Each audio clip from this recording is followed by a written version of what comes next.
Welcome to the Kara's Care Show, where we explore the cutting edge of wellness. I'm Kara Sundlin. So how can we create more meaning in our lives with more being and less doing all the time?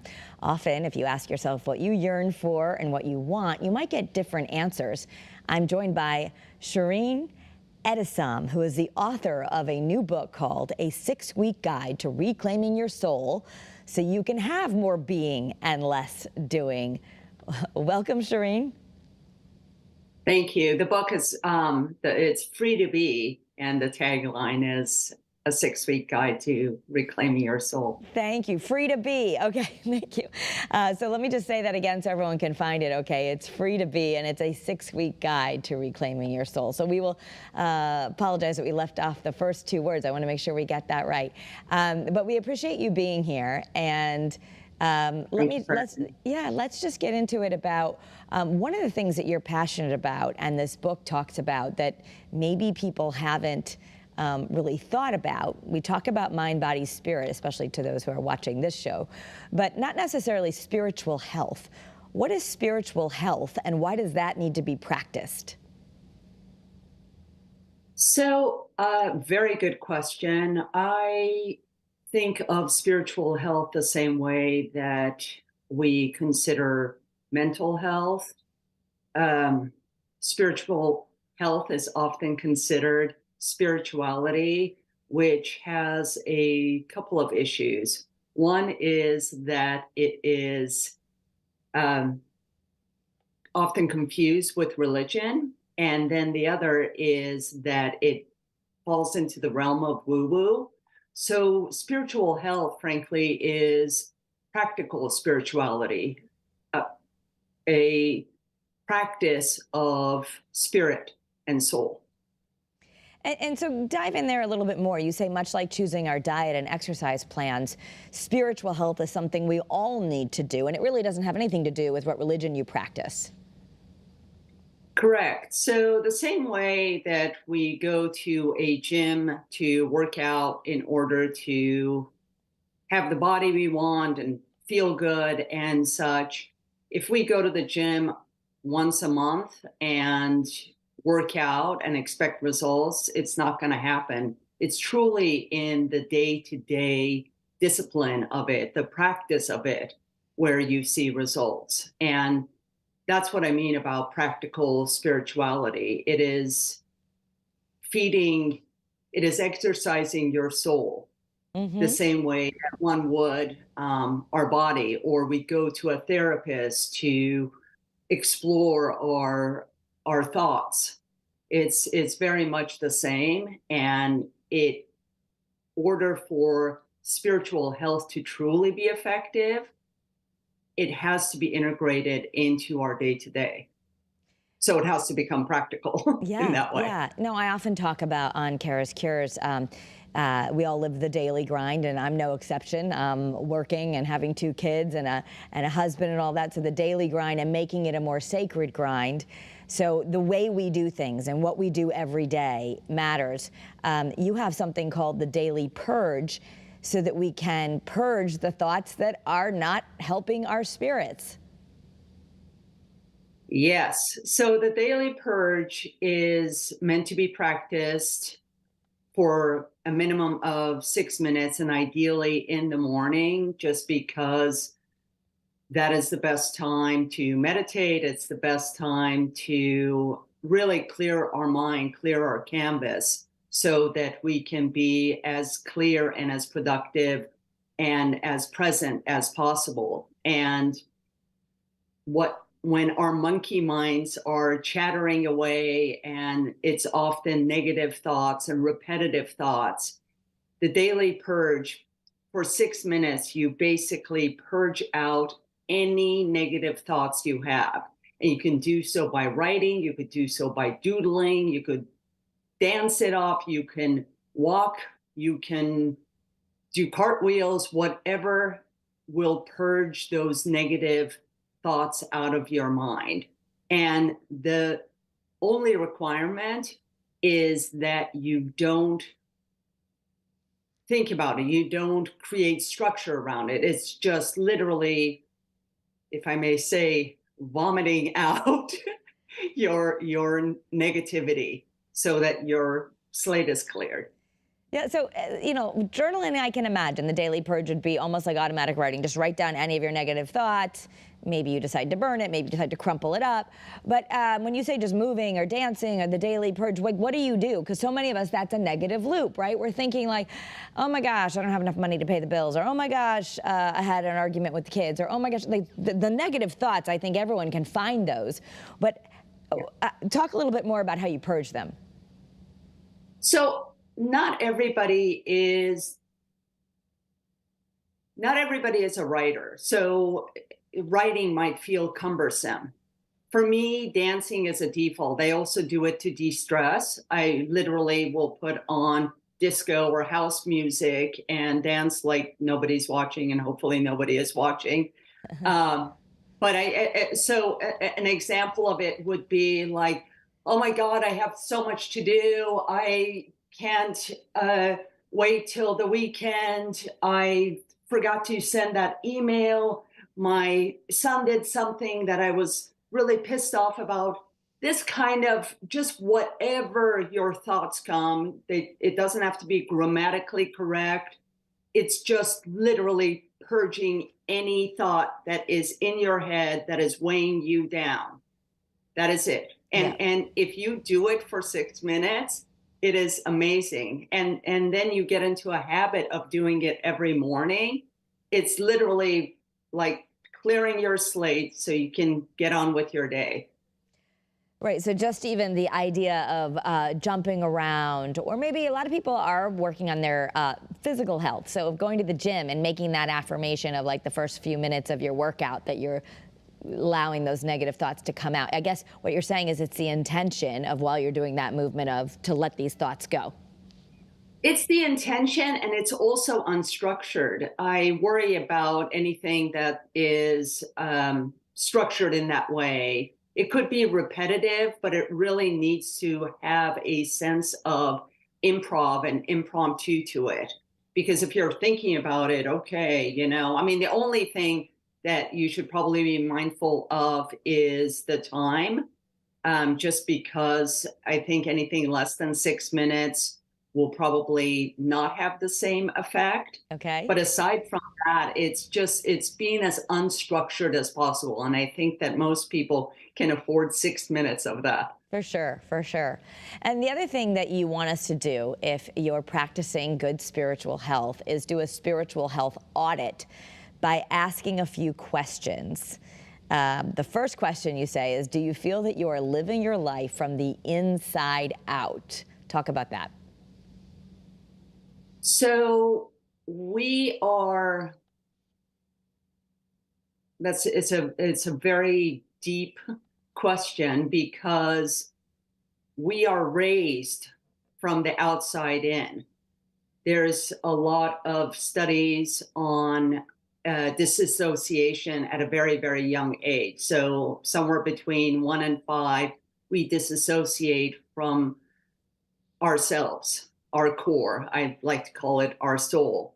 And we do it because we want to belong, because we don't feel worthy enough. Whatever the reason, we all do it to whatever degree. And then life also sets in. We have to, learn a certain way. We have to behave a certain way. We have to do this. We can't do that. The rights and wrongs and all of that. And what ends up happening is that we get our cues from the outside to know how we feel on the inside. We manage the inside based on outside stimuli. And that is a huge problem, because we are at the mercy of everything that is outside of us. So living a life that is inside out is realizing that the most important thing in our lives is to truly reclaim our soul, because it is incredibly unique and vibrant and alive, and live from that space. A lot of people say, follow your bliss, but most people aren't in touch with their bliss, and most people can't find it. So you have to figure out a way of excavating Yeah. the bliss and then living from it. And hopefully my book will help do that. That's what I mean about practical spirituality. It's a Right. step-by-step process and a practice. So let's talk about that. If you look at it and say, I don't think my inner world matches my outer world, what's the practical step that you should do? So as I explain in my book, the first part of it is actually all about clearing one's canvas. And the very first week starts with our brain detox, because so much of our troubles are in our brains, and most people don't realize that we are not our thoughts. Hmm. So there is a means, which is kind of the definition of meditation. So you step into awareness and away from your thoughts. But thoughts come and they are usually negative and repetitive, and how to detox your mind from that.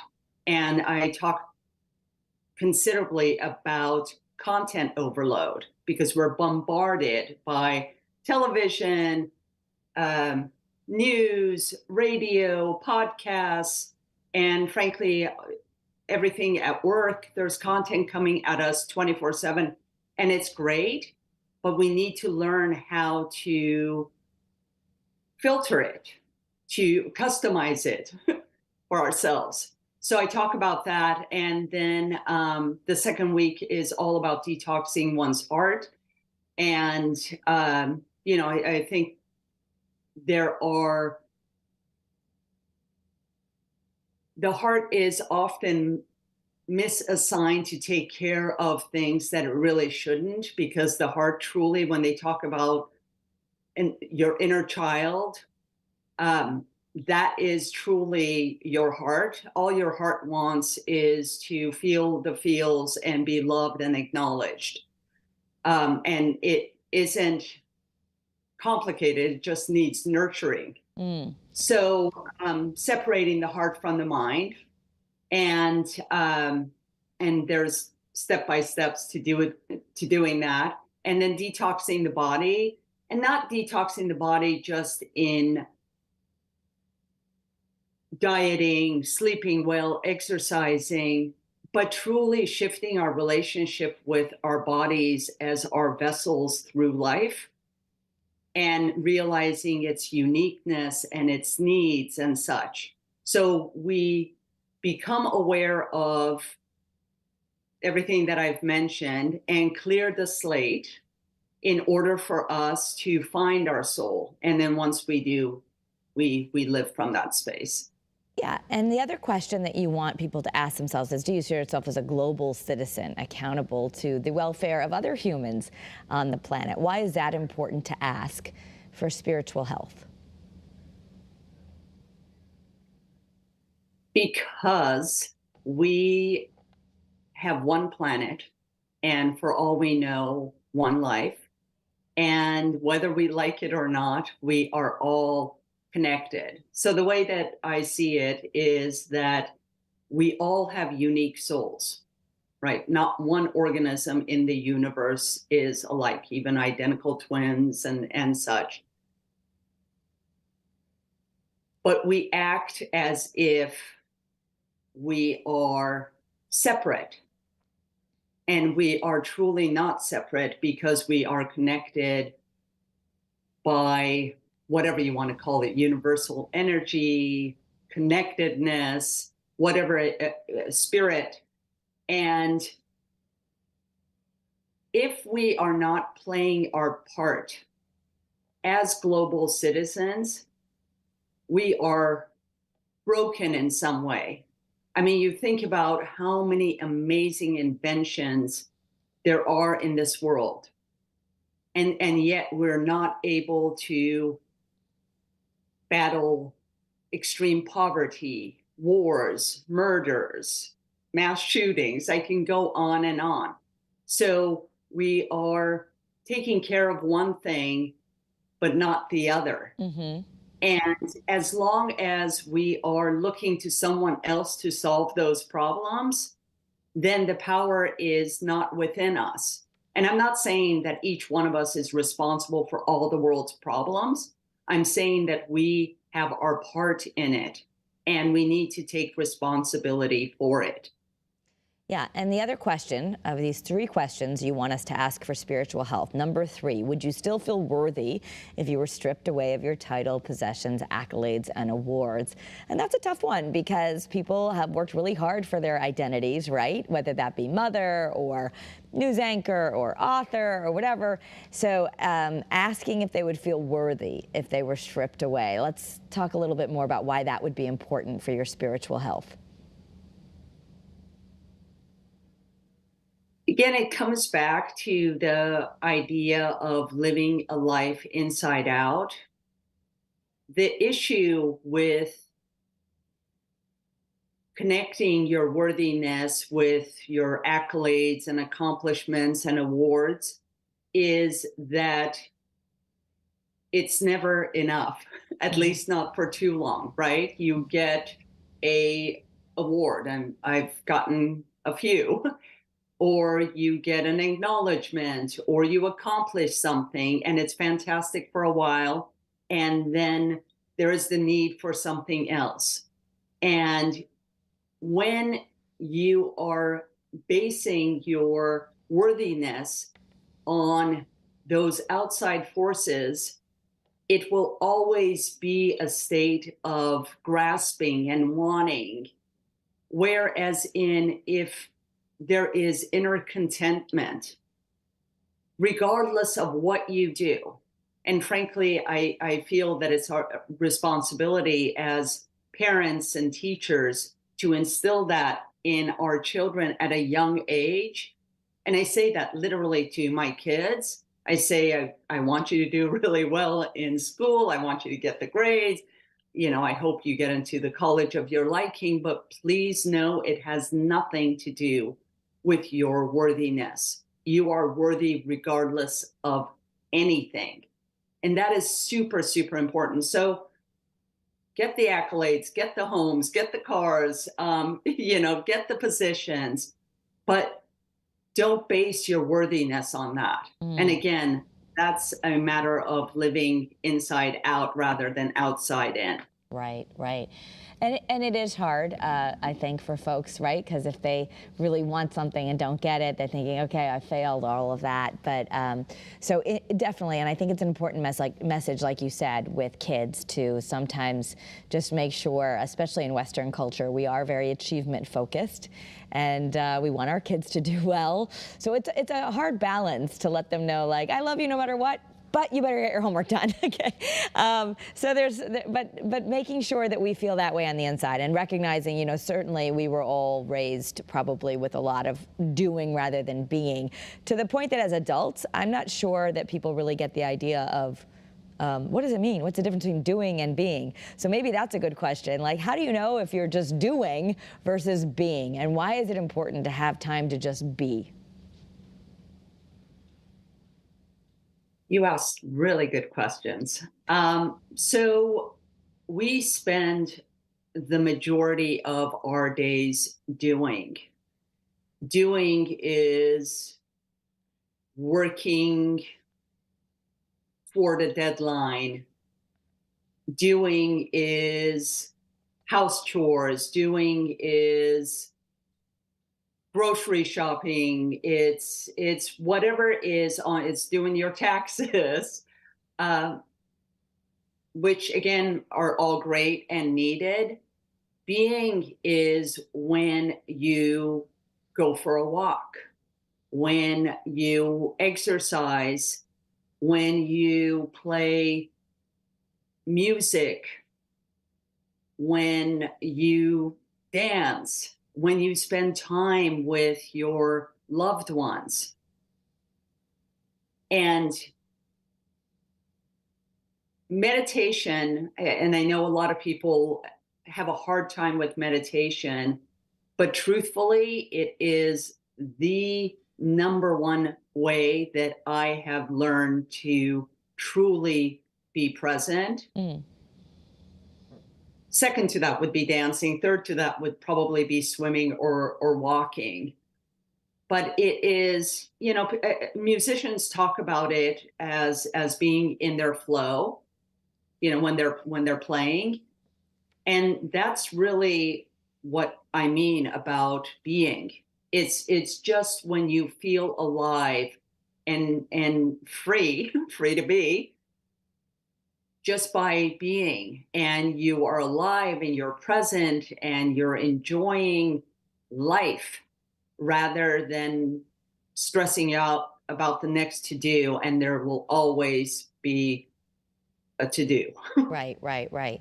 So that's important to, we kind of have to put a kibosh on the doing all the time to allow time for just being. And you're right, people get worried about the word meditation. But if you're sitting quietly and listening to music and feeling the sounds of that music, that can work. If you can walk and really feel the feet on the ground, that's a walking meditation. People get hung up on the word. But the idea that you're being, not to accomplish something, but you're actually in the present moment, as I think what you're trying to tell us is making that time to connect with the present moment.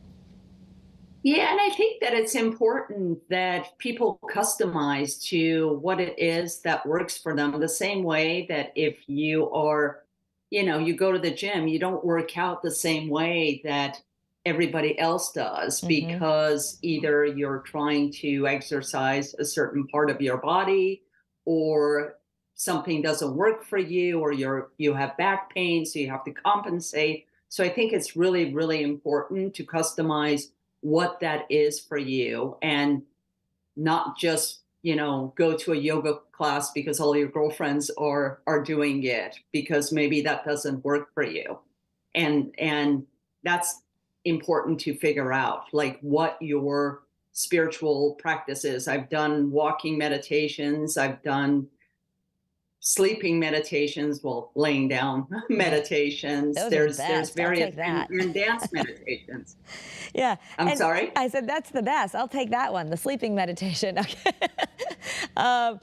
But okay, so all of this is important in that in Free to Be, you have a 6-week program. So I think some of us actually we might be overstructured, but structure could help us learn how to be.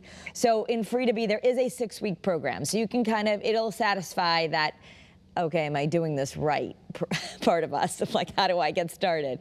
And the idea is that you're going to customize as you go, but you say we need to spend time finding your true north.